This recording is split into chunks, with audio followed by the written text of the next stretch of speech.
جب لوگ پلٹ کے آ جاتے ہیں تو 2 فرشتے آتے ہیں، منکر نکیر ان کے نام ہیں، اور وہ اس کو بٹھا دیتے ہیں اور بٹھا کر کے اس سے 3 سوال پوچھتے ہیں۔ پہلا سوال یہ ہوتا ہے من ربک، تیرا رب کون ہے؟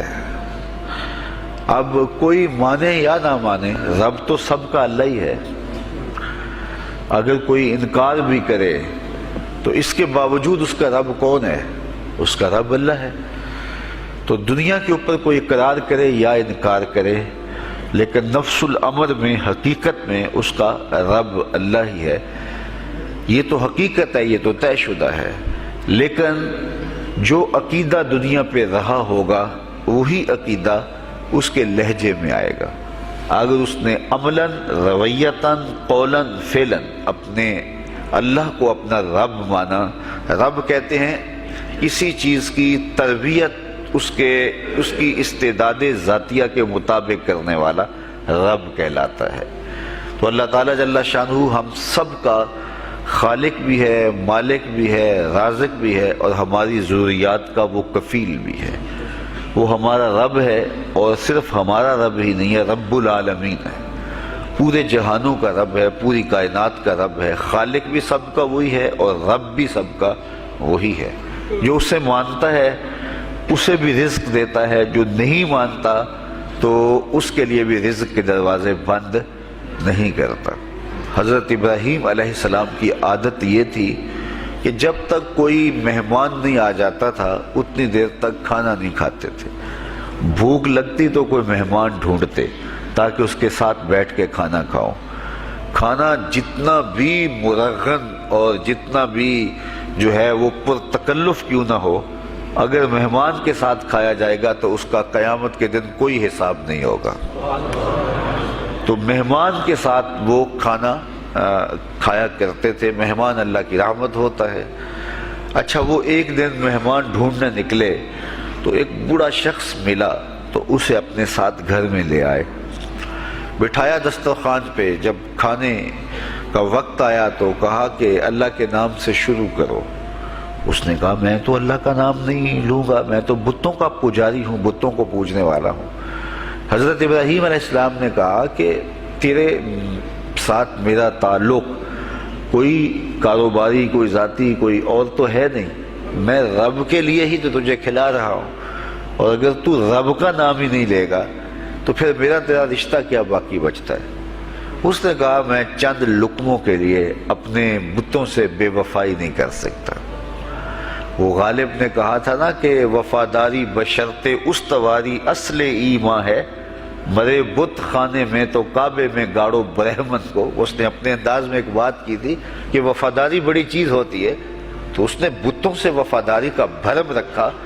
اس نے کہا کہ میں چند لقموں کے لیے جو ہے وہ تیرے رب کا نام لوں اور اپنے معبودان کا نام چھوڑ دوں، یہ نہیں ہو سکتا۔ آج تو لوگ چائے کی پیالی پہ دین بیچ رہے ہیں، کیا آج ممبر و محراب فروخت نہیں ہو رہے؟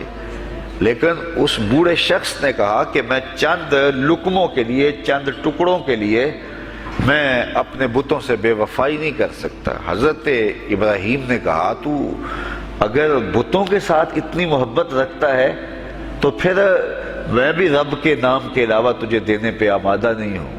وہ دسترخوان سے اٹھ کے چلا گیا۔ وہ چلا گیا تو جبریل امین حاضر خدمت ہوئے، رب کا سلام دیا، اے ابراہیم۔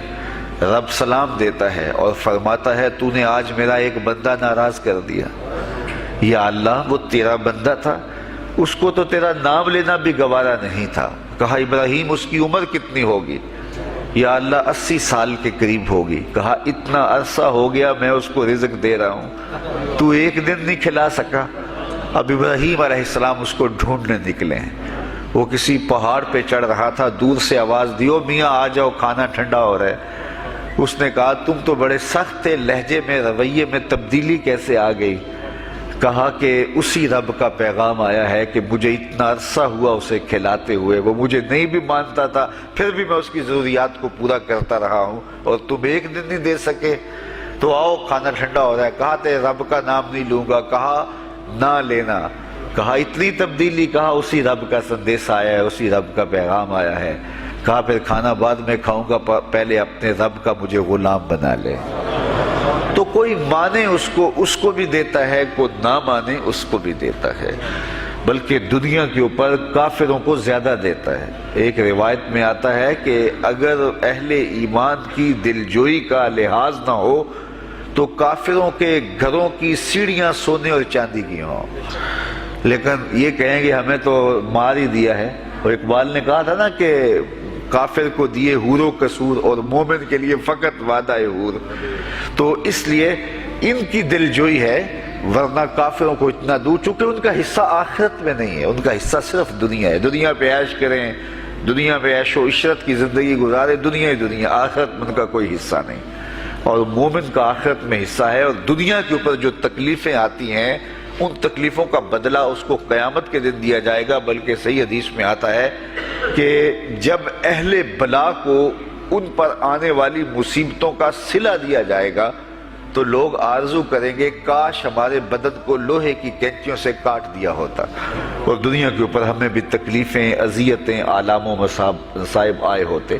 تو مومن جب اللہ کی طرف سے آنے والی کسی تکلیف کو خندہ پیشانی کے ساتھ قبول کرتا ہے اور اس پہ راضی رہتا ہے اور صبر کا دامن ہاتھ سے نہیں چھوڑتا، واویلا نہیں بچاتا، جزا فضا نہیں کرتا، تو اللہ تعالیٰ نے اس کے لیے اجر رکھا ہے۔ بلکہ رسول کریم نے ارشاد فرمایا مومن کے پاؤں میں جو کانٹا چبھے تو اللہ اس کا بھی مومن کو قیامت کے دن اجر عطا فرمائے گا۔ تو مومن کی زندگی جو ہے وہ بڑی خوبصورت زندگی ہے۔ تو دنیا کے اوپر جو اسے مانتا ہے اللہ اسے بھی عطا کرتا ہے، جو اس کا انکار کرتا ہے اللہ اسے بھی عطا کرتا ہے، اس لیے کہ اس کی شان ہے کہ وہ رب ہے اور وہ سب کا لحاظ کرتا ہے اور سب کی ضروریات کو پورا کرتا ہے۔ پھر ہر شخص کی ضروریات الگ الگ ہیں، میری ضرورت الگ ہے، آپ کی کوئی اور ضرورت ہوگی، اور سب کی ضرورت کا اس نے لحاظ رکھا ہوا ہے۔ پھر بہائم کی، چوپایوں کی، حشرات الارض کی، پرندوں کی مختلف ضروریات ہیں۔ اڑنے والوں پرندوں کی ضروریات الگ ہے، پانی کے جانوروں کی ضروریات الگ ہیں، اس طرح حشرات الارض کی ضروریات الگ ہیں اور درندوں کی ضروریات الگ ہیں۔ یہاں تو ہم ایک آدھ کلو گوشت ہو تو گھر کے سارے افراد اس سے گزارا کر لیتے ہیں، لیکن شیر کو اور چیتے کو جو ہے وہ منوں کے حساب سے روزانہ چاہیے، رب ان کو روزانہ فراہم کرتا ہے۔ یہ پنساری کے پاس جائیں، اگر آپ کو ڈاکٹر یا حکیم لکھ دے کہ یہ آپ کو خالص سچے موتی چاہیے، اس کی کوئی چیز آپ کو بنا کے دیں گے تو آپ ہزاروں لاکھوں روپے خرچ کرتے ہیں، پھر بھی بعض کا اعتماد نہیں ہوتا کہ یہ بالکل 1 نمبر ہے یا 2 نمبر۔ تو رتی، ماشی اور تولوں کے اندر آپ ان کو خریدتے ہیں اور وہ بھی آپ کو گمان ہوتا ہے کہ پتہ نہیں خالص ہیں یا ناخالص، لیکن دنیا کے اوپر لاکھوں کروڑوں پرندے پائے جاتے ہیں، جانور پائے جاتے ہیں، ہنس، اور وہ کھاتا ہی سچے موتی ہے۔ صبح کو بھی، شام کو بھی، دوپہر کو بھی اللہ سب کو پیٹ بھر کے کھانے کے لیے عطا فرماتا ہے۔ تو جس کی جو ضرورت ہے وہ رب ہے، اس ضرورت کو پورا کرتا ہے۔ تو ہم اگر اللہ تعالیٰ کو رب مان لیں حقیقی معنوں کے اندر تو ہماری زندگی کی پریشانیاں، ہماری زندگی کے دکھ مٹ جاتے ہیں۔ مصیبتیں اس وقت آتی ہیں اور اس وقت پریشانی لگی رہتی ہے، دھڑکا لگا رہتا ہے کہ جب انسان جو ہے وہ سمجھتا ہے کہ میں ہی جو ہے وہ کچھ کرنے والا ہوں۔ وَمَا مِن دَابَّةٍ فِي الْأَرْضِ إِلَّا عَلَى اللَّهِ رِزْقُهَا، زمین پر چلنے والی، ریگنے والی کوئی چیز نہیں جس کا رزق اللہ کے ذمہ کرم پہ نہ ہو۔ تو جب انسان اس عقیدے کو اپنی روح میں، اپنے باطن میں اتار لیتا ہے تو پھر اس کی زندگی سوکھی ہو جاتی ہے کہ وہ میرا خالق بھی ہے اور وہ میرا رب بھی ہے۔ اور یہ یقین انسان کی زندگی کے اندر اعتماد، روشنیاں اور توکل بھر دیتا ہے۔ بلکہ ایک حدیث میں آیا کہ جس طرح توکل کرنے کا حق ہے اگر وہ تم ادا کرو تو اللہ تمہیں ایسے رزق عطا فرمائے جس طرح پرندوں کو عطا فرماتا ہے۔ وہ جب صبح نکلتے ہیں تو ان کے پیٹ خالی ہوتے ہیں اور انہیں پتہ نہیں ہوتا کہ کہاں سے رزق مل رہا ہے، اور جب وہ شام کو آتے ہیں تو ان کا پیٹ بھرا ہوا ہوتا ہے۔ بند توکل، پنچھی اڑ دے، خرچ نہ پلے زیرا ہو، سلطان باہو فرماتے ہیں کہ انہیں کوئی نہیں پتا ہوتا کہ فلاں جگہ پہ جانا ہے، لیکن کبھی ایسا نہیں ہوا کہ وہ بھوک سے مر گئے ہوں اور انہیں کچھ ملا نہ ہو، تو وہ خالی پیٹ کبھی نہیں آتے، وہ اللہ تعالیٰ ان کو رزق نصیب فرماتا ہے، وہ سب کا رب ہے۔ تو اگر ہم اپنے رویے سے، اپنے عمل سے، اپنے عقیدے سے واقعی اللہ کو رب مانتے ہیں، تو پھر قبر میں جب سوال ہوگا من ربوں کا، تیرا رب کون ہے، تو پھر کبھی بھی جواب دیتے جھجک محسوس نہیں ہوگی۔ بندہ عرض کرے گا رب اللہ، میرا رب اللہ ہے اور میں اسی کو اپنا رب مانتا ہوں، میری ضروریات کی کفالت بھی اسی کے ذمہ کرم پہ، اور میرا تیقن، میرا یقین کہ وہ میرا رب ہے۔ یہ پہلا سوال ہوگا۔ دوسرا سوال قبر میں ہوگا، اور وہ یہ ہوگا کہ ما دینوں کا، تیرا دین کون سا ہے؟ مختلف ادیان دنیا کے اوپر موجود ہیں، لیکن اسلام کے بعد اب کسی اور دین کو قبول نہیں کیا جائے گا۔ ارشاد فرمایا کہ اللہ تعالیٰ اسلام کے علاوہ کسی اور دین کو قبول نہیں کرے گا۔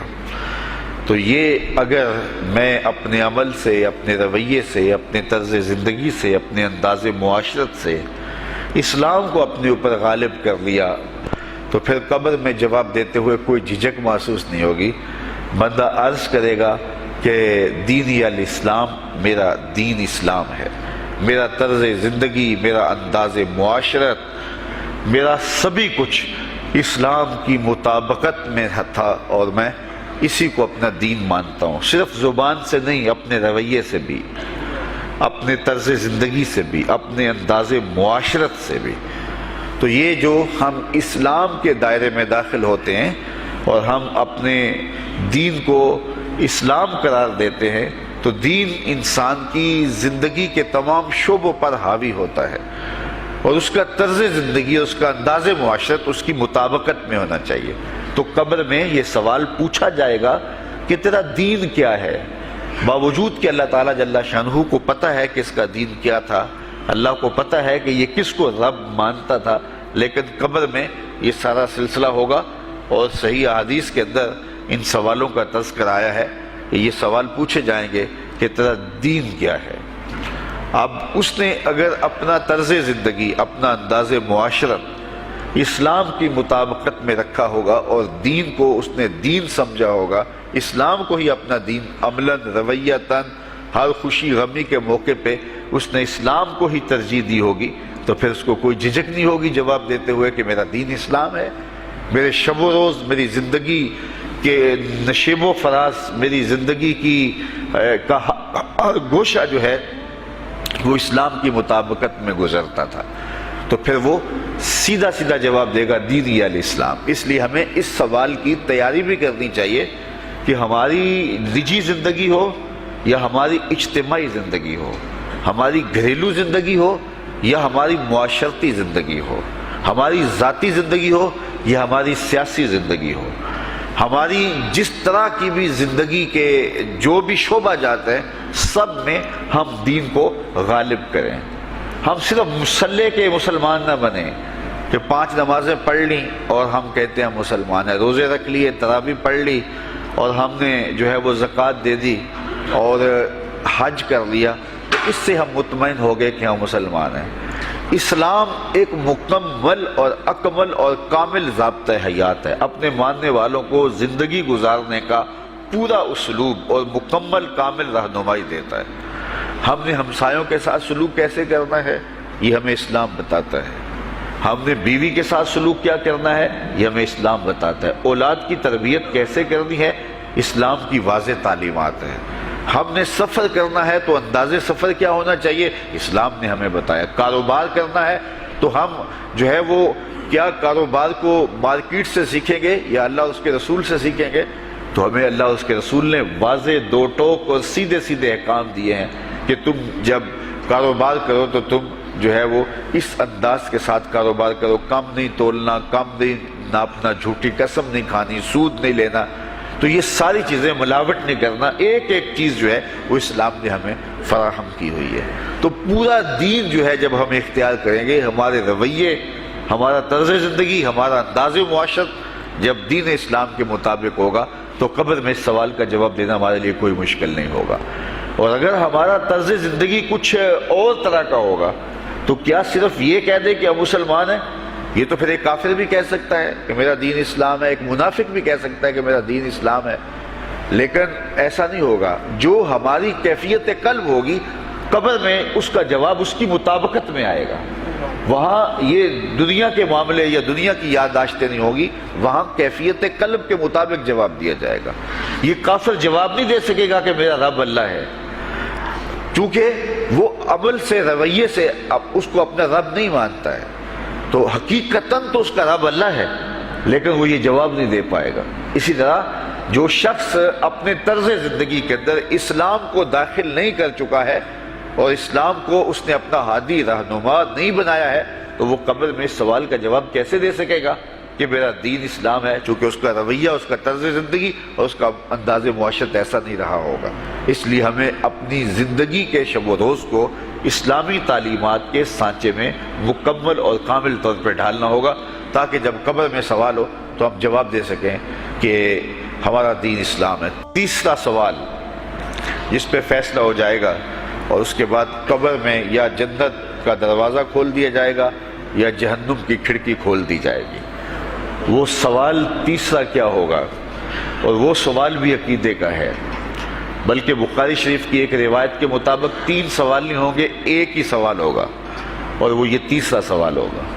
فرشتے پھر پوچھیں گے حضور علیہ الصلوۃ والسلام کے روضہ نور سے اور قبر کے درمیان سے پردے ہٹا دیے جائیں گے اور رسول کریم صلی اللہ علیہ وسلم سامنے ہوں گے، اور فرشتہ حضور کی طرف اشارہ کر کے کہے گا ما کنت تقول فی ھذا الرجل، ان کے بارے میں زندگی میں کیا کہا کرتا تھا۔ یہاں یہ نہیں ہے کہ تو نے کیا کہا تھا یا اب کیا کہتا ہے۔ جب مضارع کے اوپر کانا یا جو ہے وہ کانا کے مشتقات داخل ہوں تو پھر وہ ماضی استمراری کا جو ہے وہ معنی دیتا ہے۔ تو ما کنت تقول کا معنی یہ ہے کہ تو کیا کہا کرتا تھا، تیرا لہجہ کیا تھا، تیری زبان کیا تھی، ان کے بارے میں تیری رائے کیا تھی، تو کیا بولا کرتا تھا، کیا کہا کرتا تھا۔ تو یہ حضور علیہ الصلوۃ والسلام سامنے ہوں گے اور یہ سوال پوچھا جائے گا۔ اب ابو جہل سے پوچھا جائے گا ما کنت تقول فی ھذا الرجل، تو وہ کہے گا ہے ہاتھ لا ادری، ہائے افسوس میں نہیں جانتا یہ ہیں کون۔ ابو لہب سے پوچھا جائے گا، وہ کہے گا ہے ہاتھ لا ادری، ہائے افسوس میں نہیں جانتا یہ کون ہے۔ اچھا جانتا نہیں تو پتھر کس کو مارتا تھا، جانتا نہیں تو گڑے کس کی راہوں میں کھدواتا تھا، جانتا نہیں تو اوجریاں کس کے اوپر ڈلوایا کرتا تھا۔ آنکھیں پھاڑ پھاڑ کے تو ساری زندگی دیکھتا رہا، لیکن آج ابو جہل قبر میں اترا، حضور کی صورت نورانی سامنے ہے اور پوچھا گیا کہ یہ کون ہے، یہ نورانی چہرے والے کون ہیں؟ تو ابو جہل کہتا ہے ہائے افسوس میں نہیں جانتا یہ کون ہے۔ اچھا جانتا نہیں تو پھر پتھر کس کو مارتا تھا؟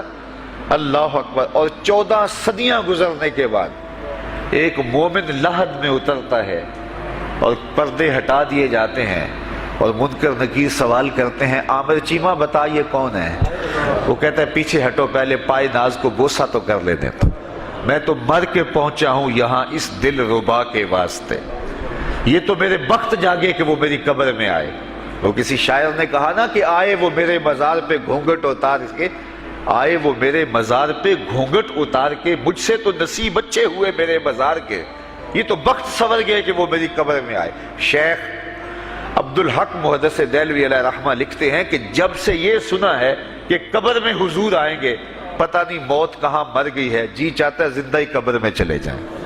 تو وہ کہے گا پہلے مجھے پائے ناز کو بوسہ تو کر لینے دو، میں تو زندگی کے بھر میں انتظار ان کا کرتا رہا، اور ان کے بارے میں پوچھ رہے ہو یہ کون ہے؟ ساری زندگی پیر مہر علی شاہ نقشہ بتاتے رہے، مکھ چند بدر شاہ شانی ہے، متھے چمک دی لاٹ نورانی ہے، کالی زلف تے اکھ مستانی ہے، مخمور رکھی ہند مد بھریاں۔ تو وہ فوراً جواب دیتا ہے یہ تو وہی میرے آقا و مولا ہیں جن کے لیے ساری زندگی تڑپتا رہا اور ان کی زیارت کی آرزوئیں اور تمنائیں کرتا رہا۔ اچھا ابو جہل ساری زندگی دیکھتا رہا تو وہ تو جواب نہیں دے پائے گا، وہ کہتا ہائے افسوس میں نہیں پہچانتا یہ کون ہے، ہاتھ لا ادری، مجھے نہیں پتا، اور 14 صدیاں گزرنے کے بعد ایک مومن لحد میں اترتا ہے تو وہ فوراً کہتا ہے یہ تو وہی ہیں جن کے لیے زندگی گزار آیا ہوں۔ تو جس نے دیکھا تھا وہ پہچان نہیں سکتا، اور صدیوں بعد جو دنیا کے اوپر آیا وہ فوراً پہچان بھی رہا ہے اور پائے ناز کو بوسے بھی کر رہا ہے، تو پھر اس کا کیا جواب ہوگا؟ تو اس کا جواب علامہ اقبال علیہ رحمہ نے دیا۔ وہ کہتے ہیں قبر میں یہ جو آنکھیں ہیں ان میں تو مٹی پڑی ہوگی، یہ تو بند ہوگی، دل کی آنکھیں کھلی ہوں گی۔ ابو جہل نے ان آنکھوں سے دیکھا تھا، یہ آنکھیں تو اب کھلی نہیں ہیں، تو ان سے وہ کیسے پہچانے گا؟ اور دل کی آنکھوں نے حضور کو دیکھا ہی نہیں تھا۔ اور یہ صدیوں گزرنے کے بعد جو مومن لحد میں اترتا ہے اس کی گو ان آنکھوں نے نہیں دیکھا تھا، لیکن در دل مسلم مقام مصطفیٰ است، مومن کے دل کے ڈیرے کے اندر مومن کے دل میں حضور ہی بستے ہیں، اس لیے اس کی آنکھوں نے، دل کی آنکھوں نے حضور کو دیکھا اور پہچان لیا، اس لیے کہ دل کی آنکھوں نے حضور پہلے بھی دیکھے ہوئے تھے اور دل آرزو میں مچلتا رہا، اس لیے دل کو پہچاننے میں دیر نہیں لگی۔ تو وہاں یہ آنکھ نہیں پہچانے گی، یہ آنکھ پہچانے گی، اس لیے اقبال نے دوسرے مقام پہ کہا دل بینا بھی کر طلب خدا سے کہ آنکھ کا نور دل کا نور نہیں۔ آنکھ کا نور اور ہے، دل کا نور اور ہے۔ تو اگر کوئی شخص دنیا کے اوپر دل کے نور سے بے بہرا رہا، قیامت کے دن یہ آنکھیں اسے فائدہ نہیں دے گی، بلکہ اللہ تعالیٰ نے خود قرآن مجید میں ایک مقام پہ فرمایا من کان فی ہذہ اعمی فہو فی الآخرۃ اعمی واضل سبیلا، جو اس دنیا میں اندھا رہا کل قیامت کے دن بھی نابینا اٹھایا جائے گا۔ اس سے ان آنکھوں کی بے نوری قطعاً مراد نہیں، کسی مفسر نے نہیں لکھا، بلکہ وہ تو واضح حدیث میں آتا ہے جو دنیا میں ان دو محبوب چیزوں سے آزمایا گیا، اللہ تعالیٰ قیامت کے دن اسے صلہ عطا فرمائے گا۔ یہ جو دنیا کے اوپر نابینا ہوتے ہیں، نابینا ہو جاتے ہیں یا پیدائشی نابینا ہوتے ہیں، تو یہ دنیا کی لذتوں سے اور دنیا کے نفعوں سے لطف اندوز نہیں ہو پاتے۔ یہ بہت بڑی آزمائش ہے، جہان اندھیر ہوتا ہے ان کے لیے، لیکن قیامت کے دن اللہ تعالیٰ اس کا بہتر صلہ ان کو عطا فرمائے گا جو دو ان محبوب چیزوں سے آزمایا گیا۔ تو اگر وہ دنیا پہ اندھا تھا اور حقیقی طور پہ، اور قیامت کے دن بھی اندھا اٹھایا جائے گا، یہ تو پھر مناسب نہیں ہوگا۔ تو یہ جو قرآن نے کہا جو دنیا میں اندھا رہا وہ قیامت میں بھی اندھا اٹھایا جائے گا، تو اس سے ان آنکھوں کی بے نوری قطعاً مراد نہیں ہے، اس سے دل کی بے نوری مراد ہے۔ تو دل اگر بینا ہوا، دل اگر روشن ہوا، تو پھر قبر کے اندر بھی دل دے دیوے دی روشنائی جاوے وچ زمینہ، تو پھر وہ معرفت رسول کا سبب ہوگا دل کا اجالا، اور پھر حشر کے اندر بھی جو ہے وہ دل کی آنکھیں روشن ہوں گی۔ تو جس نے اپنے قلب کو نور معرفت سے، نور ایمان سے اور نور محبت سے منور نہیں کیا ہے، تو وہ قبر کے اندر، حشر کے اندر نابینا ہی اٹھایا جائے گا، اور یہ قرآن کی صریح نص ہے۔ تو اب ابو جہل نے ان آنکھوں سے دیکھا ہے، لیکن جب سوال ہوتا ہے بتاؤ یہ کون ہے، تو وہ کہتے ہیں ہے ہاتھ لا ادری، افسوس میں نہیں جانتا۔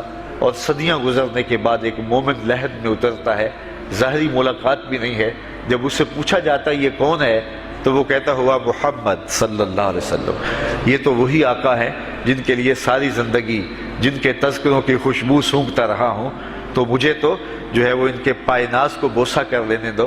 تو بتاؤ اس کے دل کی آنکھوں نے حضور کی معرفت حاصل کی اور حضور کو پہچان لیا، تو دل بینا بھی کر طلب خدا سے کہ آنکھ کا نور دل کا نور نہیں۔